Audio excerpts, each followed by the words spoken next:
The mistake did not begin with malice. It began with a shortcut. When Bonnie Schultz vanished into an Indiana summer night, the clock started ticking in a way only police understand. No body.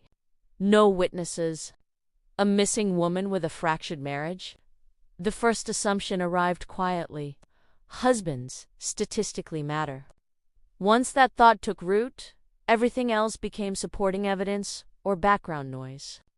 Interviews were conducted, but not equally weighed. Statements that aligned with the early theory were treated as anchors. That is how bias works.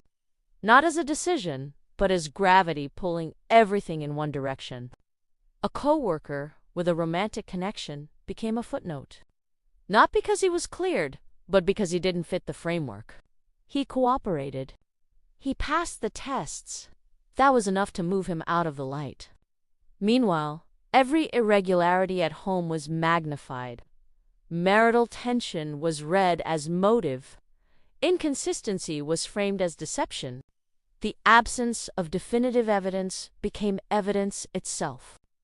This is the quiet failure of preconceived bias. The investigation stops being about discovery and becomes about confirmation. Leads are filtered. The car was never found.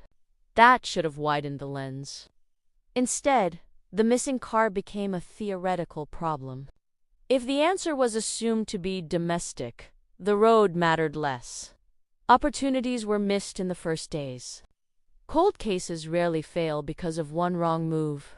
They fail because of many small decisions made in the same direction. Years later, the case remained open but unchanged. New detectives inherited conclusions instead of questions. The original bias survived. Speculatively, this is where the real damage occurred. Not in who was suspected, but in who was not examined with equal rigor. Bonnie did not disappear because of bias, but the truth may have stayed buried because of it. The most unsettling possibility is not that police accused the wrong person. It is that they stopped looking for the right one.